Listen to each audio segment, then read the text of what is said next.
Gilead is our last text together. It's a novel written by Marilyn Robinson, a living author. She lives in Iowa right now. She is a beloved teacher at the Iowa Writers Workshop in Iowa City. A very famous place to go get a master's in poetry or fiction writing or creative nonfiction. Her first book came out in 1980. This is before some of you were born. It's called Housekeeping, and it made quite a splash. It's very difficult and very brilliant and beautiful. And then Gilead came out 24 years later. Can you imagine taking 24 years to write one book? I bet she redrafted. I bet she rewrote a little bit during those 24 years.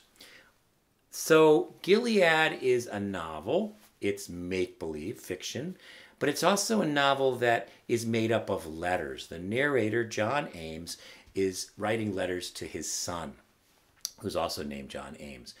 Epistolary novel is a novel that's made up of letters. Epistle's a fancy word. Epistle, we have it's a Greek word. It simply means a letter, and we have in the Christian New Testament, we have the Paul's epistles at the end after the Gospels. We have the Epistle of Paul to the Romans, Epistle of Paul to the Corinthians, Epistle of Paul to the Thessalonians, letters that the Apostle Paul wrote to these new Christian communities who were figuring themselves out and trying to figure out what it meant to be a community and to be faithful and to understand this new faith that was bubbling up around in the first 100 years after Jesus had died.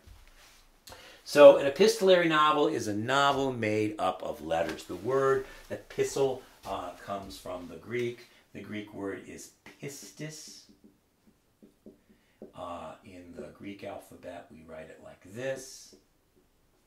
And it means knowledge. We have it in English words like epistle, a letter, epistolary, letter-like, epistemology, the study, the philosophical branch of philosophy called epistemology is the study of how do we know what we know.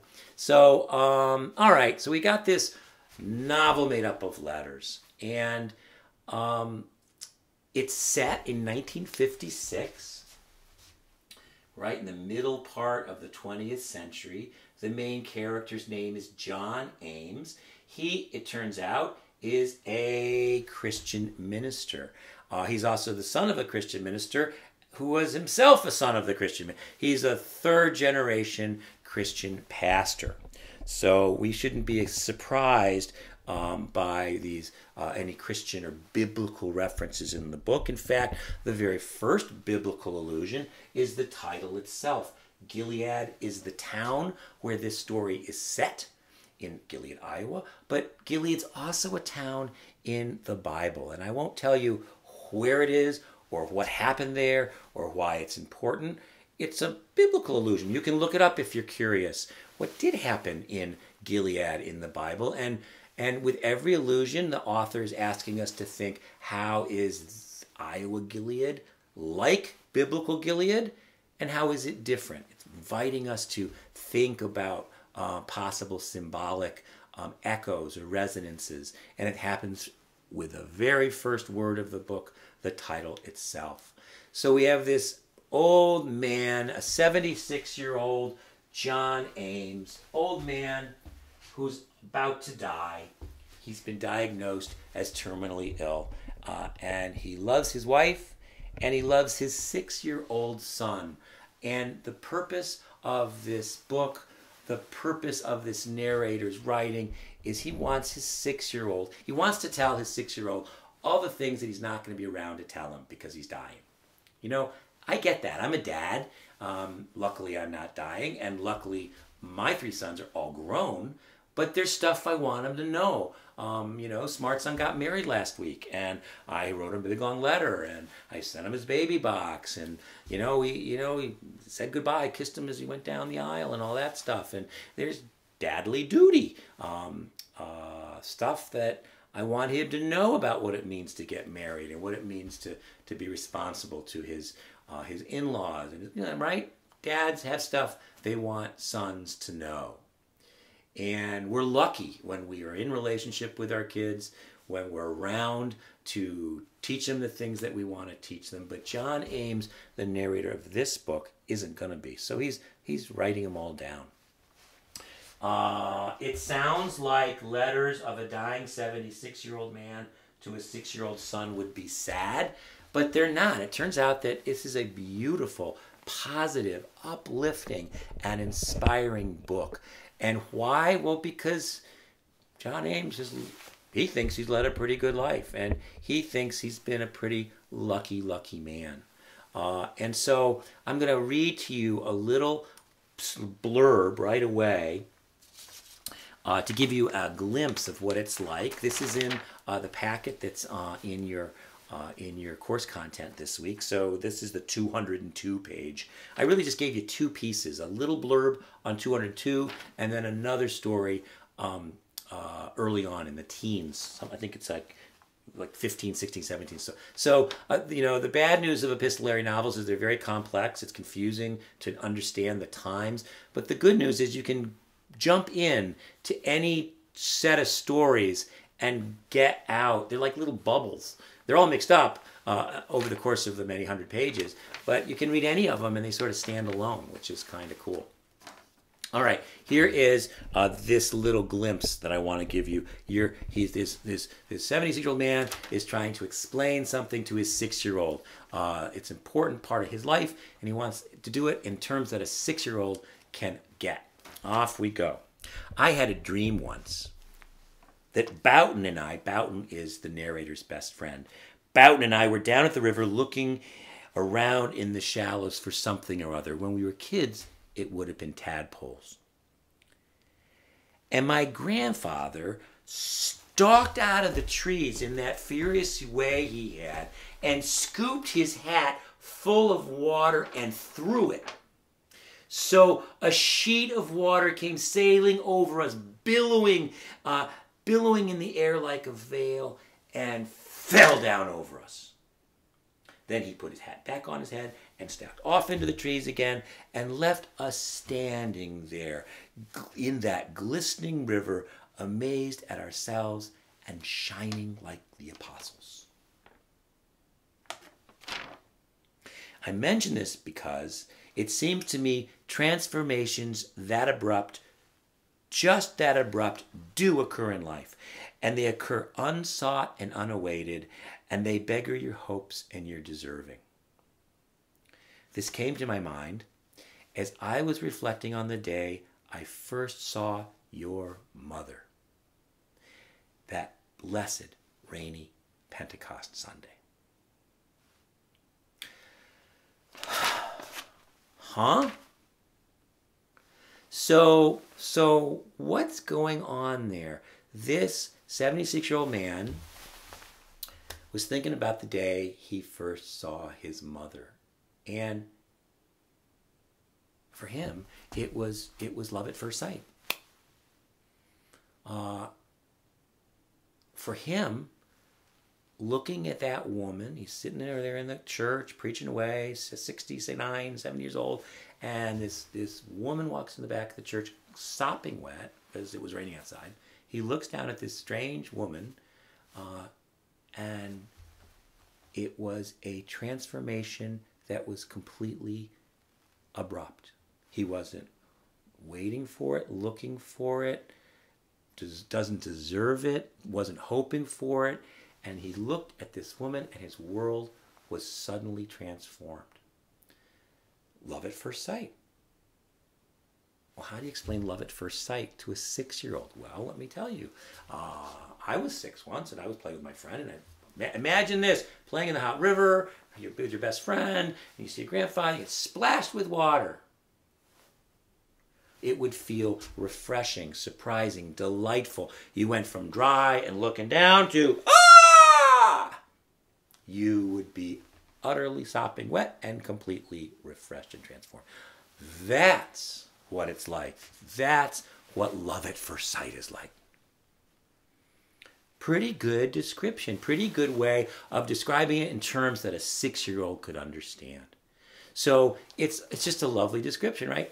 Heavy duty stuff. I don't know about you guys in Love at First Sight, but by the way, it goes even beyond that. So if you, because of who he is and how he describes in every scene, just like this one, you can see 3 parts of 3 dimensions, if you will, or 3 themes that come up again and again and again throughout Gilead that Marilyn Robinson is putting into the words of her narrator. And one of them is relationships. Every thought bubble letter talks about issues of psychology, relationship, family, and heart. There's always an explanation of some kind of relationship thing. Here it's, let me tell you about Love at First Sight. There's always imagery from nature, water or sunshine or heat or cold or hunger or beauty or sparkles. There's always a beautiful piece of nature. But for the Christian John Ames, he wouldn't call it nature. He calls it creation. Because for a Christian, nature is created by God, and for a Christian, nature, the beauty and sustenance and productivity of the natural world is a gift of God, and creation is what God made and gave to humans for their enjoyment and health. And creation, nature, is proof that God exists because it's there, and God made it for us. Way to go, God. So he would call, there's always nature creation, there's always relationships. And because he is a man of faith and a leader in a community of faith, and that his faith is Christianity, he's always giving some little lesson about Christian faith. We have that word Pentecost. We have that word shining like the apostles. And Pentecost, I won't go into the details, but it's a word that's connected in the Christian story to Holy Spirit, to God's Spirit with us. So that day, he believes, John Ames, the narrator, believes, this moment was a signification of God's Holy Spirit present and active in his life and in our world. And the word apostles, of course, is a reference to, is an allusion, is a Christian word, and the apostles were the disciples. The disciples, they were standing there baptized like Jesus' disciples and like Jesus himself, who was baptized by John the Baptist, being splashed in water in a warm river, blah, blah, blah, blah. There's a whole big Christian story about baptism. John the Baptist baptized Jesus. Jesus will baptize everybody else. And in all of every single Christian sect, this is still a sacrament. This dousing of water as the initiation, as the clean washing of the welcoming of new members of the faith. And so baptism, he is teaching his son, is also like being splashed with water, utterly transformed and refreshed by somebody that you kind of know and love, like God, like Grandpa. So it's a lesson that's threefold: an image about nature, an image about love and relationships, and a little instruction about how God works in his Christian faith, how baptism works in his Christian faith. In my faith, we just baptize babies. I don't know how transformed they feel, but we certainly get to participate in their life as members of their Christian family. Other Christians, douse us, and my buddy's the pastor of St. James. He takes everybody, douses them in the water over at Lighthouse Point. My mother was baptized. My mother was in a church where they took 13-year-old girls, 12 and 13-year-old girls. They put them in a white thing, and they had like a little hot tub at the back of the church, and they had to douse them and come up. And my mother says for her, baptism was like the most mortifying thing in the world, because her breast had just started coming in, and there she was in this like white thing. It was like a wet T-shirt contest for 12-year-old Christian girls. It was miserable. But so there's lots of different baptism traditions. But But in this story, we see all those three things. Something about faith, the love of God in one's life, in the Christian flavor, something about relationships, and something about nature or creation. So what I want you guys to do is I want you to read the other part of your packet. It's longer, it's like 3 or 4 pages, and it's a complicated little story about a road trip that I want you to read.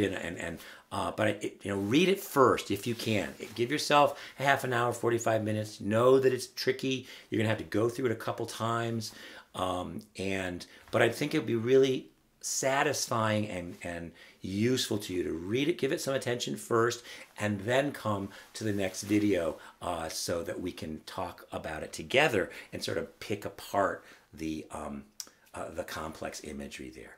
Okay, I'll see you in a bit after you read.